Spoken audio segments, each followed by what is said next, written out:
Halo, selamat pagi, siang, sore, malam, teman dengar. Kembali lagi denganku Ilham Hadi dan kali ini aku akan kembali mengupload pembacaan novel Pulang karya Terelie. Sekarang sudah bab 3 dengan judul Shadow Economy. Rekaman pembacaan ini dibuat pada bulan Agustus, jadi mohon maaf jika ada beberapa musik yang hilang karena aku nggak paham masalah copyright pada waktu itu. Tapi semoga teman dengar masih dapat memahami ceritanya dengan baik ya. Oke, langsung saja. Untuk teman dengar yang ingin tahu cerita dalam novel ini tapi tidak ada kesempatan untuk membaca, silahkan duduk dengan tenang, rebahan atau cari posisi yang paling nyaman menurut teman dengar dan dengarkan saja.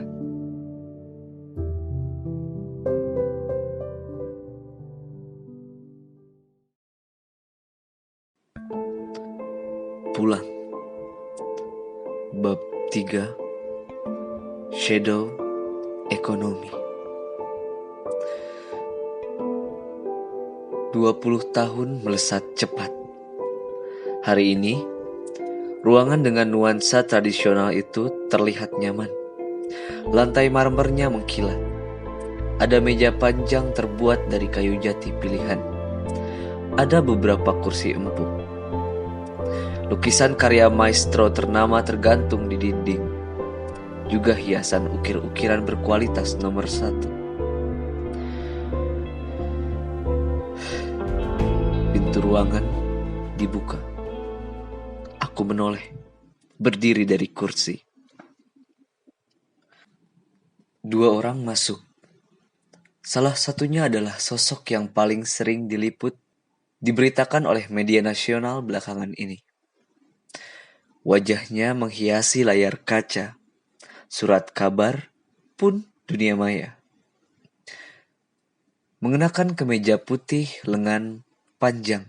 Di belakangnya ikut melangkah seorang yang dikenali sebagai penasehat kampanye bidang ekonomi dengan jas dan dasi yang rapi. Sudah lama menunggu. Orang dengan kemeja putih itu tersenyum, menyapa ramah. Tidak lama, aku menjawab pendek, menerima juluran tangannya. Silakan duduk. Ayo, jangan sungkan-sungkan. Orang itu menunjuk kursi. Aku mengangguk. Mau minum apa? Aku tidak datang untuk minum atau makan, Bapak calon presiden. Gerakan orang berkemeja putih yang hendak memanggil ajudan terhenti. Dia menatapku. Dahinya sedikit berkerut. Oh, ya? Hanya minuman ringan, air putih? Sekali lagi Bapak calon presiden, aku tidak datang untuk minum. Dan jelas sekali aku tidak datang untuk basa-basi. Suaraku menggantung di ruangan. Orang dengan kemeja putih itu terdiam. Hanya sebentar, kembali tersenyum hangat. Khas seseorang yang pandai menutupi diri. Keahlian itu sangat diperlukan bagi seseorang yang sedang bertarung memperebutkan suara orang banyak. Boleh jadi, itu memang perangai aslinya. Boleh jadi penuh kepalsuan. Topeng. Entah untuk tujuan baik ataupun buruk. Tapi tidak dengan hidupku. Aku tidak pernah mengenakan topeng. Ya baiklah kalau begitu, apa saja yang bisa aku bantu? Karena aku baru saja menerima agenda ini. Sangat mendadak terus terang. Aku seharusnya berkampanye di kota penting siang ini. Tapi penasihat ekonomiku mendesak, bilang ini pertemuan serius. Apakah ini soal dana kampanye? Dukungan dari para pengusaha? Orang berkemeja putih diam sejenak. Tersenyum. Oh ya, bahkan aku belum tahu siapa nama Anda. Orang memanggilku si babi hutan. Aku menjawab datar. Kali ini, ruangan itu lengang. Ekspresi wajah orang berkemeja putih benar-benar berubah sekarang. Dia tidak tahan lagi, menoleh ke arah penasehat ekonominya dengan wajah masam. Apakah ini lelucon? Siapa orang ini? Bagaimana dia bisa menyela semua kesibukan? Bertingkah tidak sopan di depanku. Tidak ada yang sedang melucu saat ini, Bapak calon presiden. Aku menjawab. Anda bertanya siapa namaku. Aku menjawab dengan akurat. Si babi hutan. Di mana letak tidak sopannya? Orang dengan kemeja baju putih menatapku, terdiam.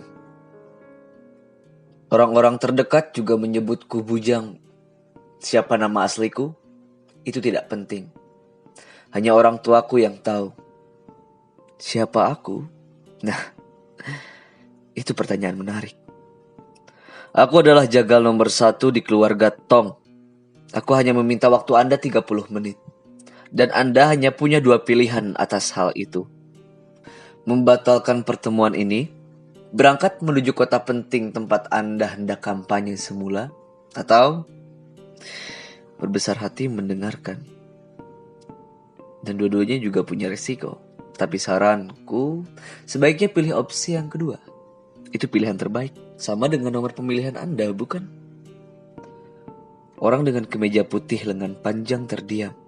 Penasehat ekonominya berbisik, meyakinkan betapa mendesaknya agenda ini dan betapa seriusnya orang yang sedang mereka temui.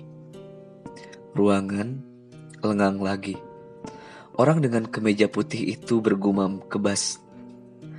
Dia akhirnya memperbaiki posisi duduknya, menatapku, bersiap mendengarkan.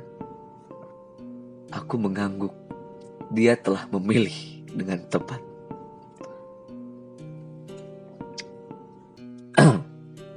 Anda pasti pernah mendengar istilah shadow economy, Bapak calon presiden. Aku mulai menjelaskan dengan nada suara terkendali, mata menatap tajam. Jika Anda tidak tahu, maka penasehat ekonomi yang duduk di sebelah Anda bisa menjelaskannya lebih baik. Dia menyelesaikan kuliah ekonomi di Amerika dengan nilai baik. Tapi akan aku jelaskan secara singkat pokok besarnya. Shadow economy adalah ekonomi yang berjalan di ruang hitam, di bawah meja. Oleh karena itu, orang-orang juga menyebutnya black market, underground economy. Kita tidak sedang membicarakan tentang perdagangan obat-obatan, narkoba, atau prostitusi, judi dan sebagainya. Itu adalah masa lalu shadow economy, ketika mereka hanya menjadi kecoa haram dan menjijikan dalam sistem ekonomi dunia. Hari ini, kita bicara tentang pencucian uang, perdagangan senjata, transportasi, properti, minyak bumi, falas, pasar modal, retail, teknologi muktair, hingga penemuan dunia medis yang tidak ternilai. Yang semuanya dikendalikan oleh institusi ekonomi pasar gelap. Ya, kami tidak dikenali oleh masyarakat, tidak terdaftar di pemerintah, dan jelas tidak diliput media massa, seperti yang Anda nikmati setiap hari. Bukankah masuk parit pun wartawan berbondong-bondong memotret? Kami tidak. Kami berdiri di balik bayangan, menatap semua kepalsuan hidup yang kalian miliki. Aku meraih sesuatu dari balik jasku. Pertanyaan menariknya adalah seberapa besar shadow economy? Jawabannya, di luar imajinasi siapapun. Beberapa pakar ekonomi menaksir nilai shadow economy setara 18-20% GDP dunia. Angka sebenarnya 2 kali lipat dari itu. Di negeri ini saja dengan total produk domestik bruto per tahun 800 miliar dolar, maka nilai transaksi shadow economy lebih dari 320 miliar dolar, atau setara 3.000 triliun rupiah, 40% GDP. Anda pasti pernah melihat majalah ini. Aku meletakkan majalah terkemuka di dunia yang berisi daftar orang terkaya seluruh negeri. Daftar orang terkaya di majalah ini adalah lelucon. Ditulis besar-besar, headline 100 orang terkaya dengan total kekayaan sebesar 102 miliar dolar. Berapa puluh tahun mereka mengumpulkan kekayaan itu? Bandingkan dengan nilai transaksi shadow economy dalam setahun. Kami hanya butuh waktu 3 bulan saja untuk mengumpulkan uang setara dengan kekayaan 100 orang. Dan bicara soal kepalsuan, aku beritahu rahasia kecil. 1/4 dari daftar ini adalah orang-orang kepanjangan tangan kami. Mereka seolah memiliki bisnis penerbangan besar, bisnis properti raksasa, pabrik rokok, perbankan, tapi kamilah penguasanya. Kami yang menggelontorkan miliaran dolar sebagai modal. Mereka seperti boneka, digerakkan dari jauh tanpa terlihat. 20 tahun terakhir kami bertransformasi, berubah secara menakjubkan. Sesuatu yang gelap menjadi remang, mengubah yang remang menjadi terang. Kami bukan lagi tikus busuk di got, menjual ganja atau organ tubuh ilegal. Hari ini, kami menyelinap di setiap bisnis legal. 1 di antara 4 kapal di perairan negeri ini adalah milik keluarga penguasa shadow economy. 1 di antara 6 properti penting negeri ini adalah milik shadow economy. Bahkan 1 di antara 12 lembar pakaian, 1 di antara 8 telepon genggam, 1 di antara 9 website adalah milik jaringan organisasi shadow economy. Kami bagai gurita, menguasai hampir seluruh aspek ekonomi. Ada lebih dari 400 juta tenaga kerja yang berada di ekonomi hitam seluruh dunia. 10 juta di antaranya ada di negeri ini. Kami bukan mafia, triad, yakuza atau apapun yang Anda pernah lihat di film, televisi, buku-buku. Menyamakan kami dengan mereka sama saja dengan menyamakan kami dengan preman pasar. Organisasi kami lebih besar, lebih rapi, dan lebih teritorial tertentu. Dan dalam teritorial tertentu, di negara-negara tertentu, organisasi shadow economy bahkan lebih besar dan lebih berpengaruh dibanding pemerintahannya. Bedanya, mereka tidak mencolok, tidak nampak. Orang berkemeja putih lengan panjang yang sedang kuajak bicara terlihat menahan nafas. Dia sepertinya mulai mengerti arah percakapan. Bapak calon presiden, sejak dulu shadow economy dikelola oleh keluarga-keluarga yang berkuasa. Ada 8 keluarga yang menguasai negeri ini. Akan ada salah satu keluarga yang ditunjuk menjadi pemimpin. Mereka membagi kue dengan adil dan berjanji tidak akan saling mengganggu. Tapi siapa yang bisa memegang janji dunia hitam? Setiap periode tertentu, siklus berubah. Kepentingan selalu menyesuaikan perubahan zaman. Yang tua digantikan yang muda, keluarga lemah digantikan keluarga yang kuat. Sebagian terjadi dengan damai, sebagian lagi harus dibayar dengan nyawa ratusan hingga ribuan orang. Ambisi, perebutan kekuasaan, sudah makanan biasa antar keluarga. Orang biasa tidak tahu menahu. Mereka tidak pernah menyadari jika di kota mereka baru saja terjadi pembunuhan massal. Yang terlihat hanya kulit luarnya, karena semua terjadi di bawah bayangan. 10 tahun terakhir, keluarga Tong menjadi penguasa di negeri ini. Pemimpinnya dipanggil Tauke Besar. Aku adalah kaki tangan langsung Tauke Besar. Jaga nomor 1. Hari ini aku ditugaskan menemui Anda, membicarakan soal ini. Anda mungkin baru mengalami hal ini, Bapak calon presiden. Mengejutkan memang, tapi Anda akan terbiasa. Kami selalu menemui calon-calon presiden, termasuk presiden yang akhirnya terpilih. Pesaing Anda tidak terlalu terkejut saat bertemu denganku 1 hari lalu, karena dia dari latar belakang militer, menguasai intelijen. Dia pernah mendengar keberadaan kami, selintas lalu, tapi dia tidak tahu seberapa banyak orang kami di militer. Aku diam sejenak, menghentikan penjelasan, tersenyum. Apa yang sebenarnya kalian inginkan? Orang kemeja putih bertanya, mengusap wajah. Tidak ada, aku menggeleng takjub. Sama sekali tidak ada. Aku menemui Anda hanya untuk menyampaikan pesan. Jika Anda terpilih menjadi presiden, biarkan semua berjalan seperti biasa. Jangan mengganggu kami, maka kami tidak akan mengganggu pemerintahan. Tapi sekali saja pemerintahan bertingkah, kami bisa menjatuhkan rezim manapun. Tidak peduli seberapa kuat dia. Anda pasti tahu kejadian 16 tahun yang lalu, bukan? Runtuhnya kekuasaan seseorang yang telah berkuasa 30 tahun lebih di negeri ini. 16 tahun lalu, salah satu perwakilan shadow ekonomi dari keluarga yang berkuasa saat itu menemui presiden terpilih untuk ke-6 kalinya. 5 periode, dia bersepakat. Tapi di periode ke-6, atas dasar bisikan rakus keluarga terdekat, serta penasihat di sekitarnya, dia mulai bertingkah. Merasa lebih superior dibanding siapapun. Sialnya dia bukan hanya tidak bisa dikendalikan lagi, bahkan mengancam akan menangkapi siapapun yang terlibat dalam organisasi dunia hitam. Dia keliru. Benar-benar keliru. Dia tidak tahu sedang berhadapan dengan siapa. Kami bukan preman di terminal. Kami bukan anjing penggertak.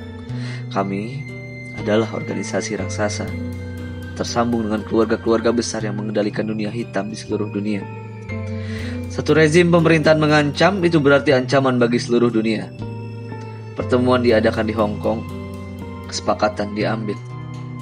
Kolega luar negeri kami merancang kejatuhan nilai tukar uang, membombardir transaksi falas. Belasan perusahaan pasar uang dan pasar modal di bawah kendali shadow ekonomi beroperasi dalam senyap. Hanya butuh waktu 2 minggu krisis moneter meledak di Asia. Mata uang lokal hancur lebur, ekonomi limbung. Sisanya mudah.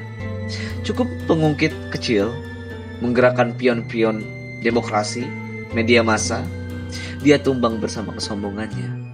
Anda mungkin hanya tahu krisis moneter, tidak pernah tahu jika ada organisasi besar beroperasi di belakangnya.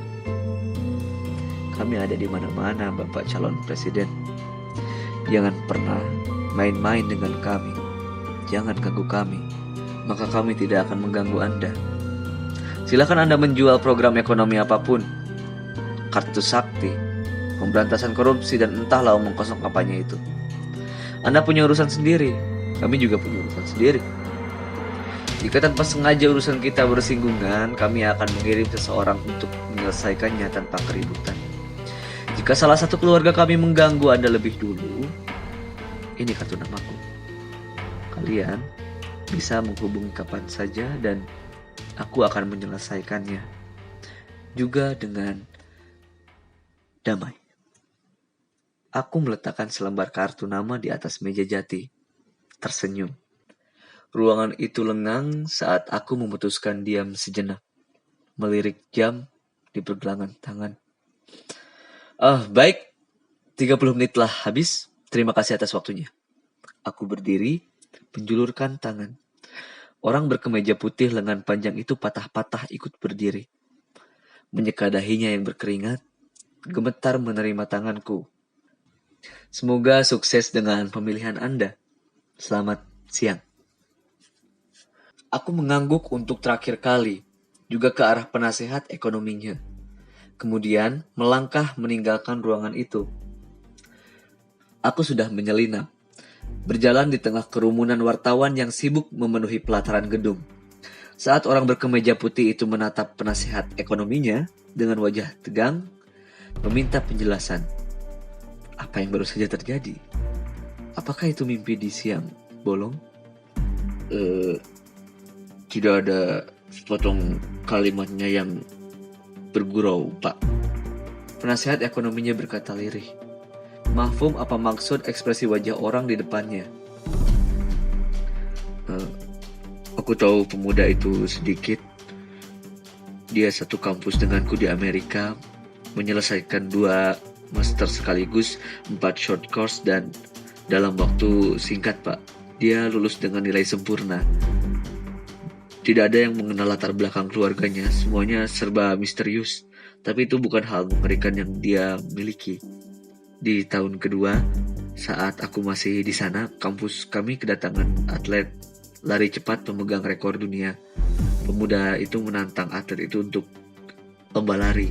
Hanya beberapa orang yang menyaksikannya. Di stadion kampus yang tertutup, dia mengalahkan atlet pemegang rekor dunia itu seperti mengalahkan seorang anak kecil. Jika dia adalah jagal dunia hitam, maka tidak pelak lagi dia adalah jagal nomor 1. Jenius, kuat, dan tidak mengenal rasa takut. Semua ucapannya adalah kebenaran. Itulah mengapa aku sungguh minta maaf terpaksa memutuskan membatalkan kampanye di kota lain. Pertemuan ini sangat penting. Aku tidak bisa menolak saat mereka memintanya. Atau kita beresiko menghadapi sesuatu yang berbahaya.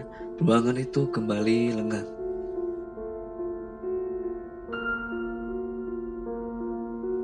Orang berkemeja putih, lengan panjang, duduk di atas kursi. Menghembuskan nafas, meraih perlahan kartu nama berwarna putih di atas meja jati. Membaca namaku di atasnya. Si babi hutan. Dengan 4 angka di bawahnya, nomor telepon genggamku.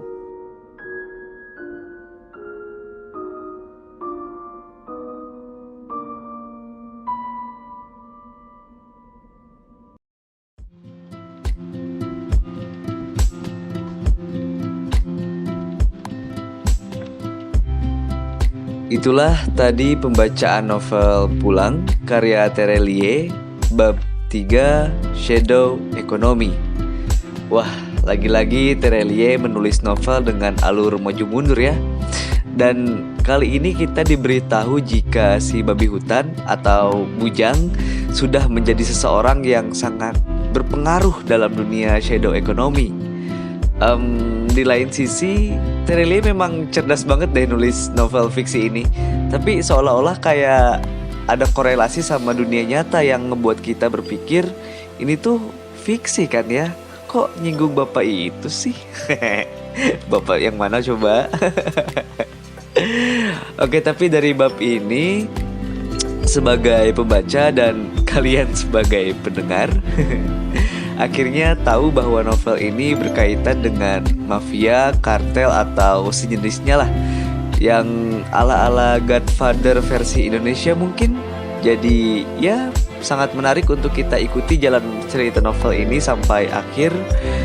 Karena kita tahu Bujang basicnya dari kampung tiba-tiba jadi anggota kartel. Waduh. Oke, kayaknya itu saja untuk hari ini. Terima kasih karena teman dengar telah mendengarkan sampai akhir. Aku Ilham Hadi dan bye-bye.